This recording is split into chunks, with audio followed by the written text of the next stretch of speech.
বিচার ও সংস্কার ছাড়া নির্বাচন অর্থহীন বলে মন্তব্য করেছেন জাতীয় নাগরিক পার্টি এনসিপির কেন্দ্রীয় কমিটির আহ্বায়ক নাহিদ ইসলাম। শনিবার দুপুরে মৌলভীবাজার শহরের বেরিরপার পয়েন্টে দেশ গড়তে জুলাই পদযাত্রায় যোগ দিয়ে পথসভায় প্রধান অতিথির বক্তব্যে তিনি এই মন্তব্য করেন। নাহিদ ইসলাম বলেন, অন্তর্বর্তী সরকারের সময়কালে তারা অনেক স্বপ্ন ও দাবি নিয়ে রাজপথে নেমেছিলেন, কিন্তু বর্তমানে তাদের সেই স্বপ্নগুলোকে নির্বাচনের দাবিতে সীমাবদ্ধ করে ফেলা হয়েছে। তিনি স্পষ্ট ভাষায় বলেন, এনসিপি নির্বাচন চায় কারণ তারা গণতন্ত্র ও ভোটাধিকারের পক্ষে লড়াই করা একটি শক্তি।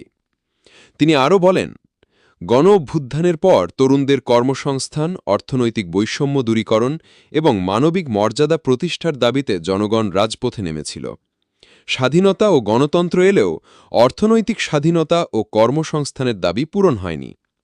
নাহিদ ইসলাম মৌলভীবাজার জেলার সীমান্ত পরিস্থিতি নিয়েও উদ্বেগ প্রকাশ করেন। তিনি বলেন, এই জেলার সাথে আসাম ও ত্রিপুরার সীমান্ত রয়েছে। আসামে দীর্ঘদিন ধরে বাঙালি বিরোধী আন্দোলন চলছে। হিন্দুত্ববাদী মোদী সরকার এনআরসি আইনের মাধ্যমে আসামের মুসলমানদের দ্বিতীয় শ্রেণীর নাগরিকত্বে পরিণত করেছে। তিনি ৭২-এর সংবিধান রক্ষার জন্য বিভিন্ন রাজনৈতিক দলের আন্দোলনকে উদ্দেশ্যপ্রণোদিত বলে উল্লেখ করেন। তাদের দাবি, ৭২-এর সংবিধান মুক্তিযুদ্ধ ও স্বাধীনতার আকাঙ্ক্ষাকে নস্যাৎ করার একটি চক্রান্ত ছিল এবং গত ৫৪ বছর পরে তারা এই চক্রান্তের শিকার হয়েছে। তবে জুলাই গণ অভ্যুত্থানের মাধ্যমে তারা এই চক্রান্ত থেকে বেরিয়ে আসতে চায়। এর আগে শহরের কেন্দ্রীয় শহীদ মিনার থেকে পদযাত্রা শুরু হয়ে বিভিন্ন পথ পেরিয়ে বেরির পারে শেষ হয়। এতে সর্বস্তরের ছাত্র জনতা অংশ নেয়।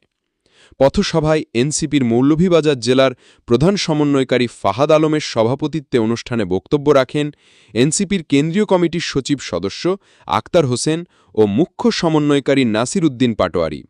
এছাড়াও অনুষ্ঠানে ডাক্তার তাসনিম জারা, আবু বাকার মজুমদার, ডাক্তার জাহেদ, মারুফ আল হামিদ সহ স্থানীয় জেলা এনসিপির বিভিন্ন পর্যায়ের নেতৃবৃন্দ উপস্থিত ছিলেন।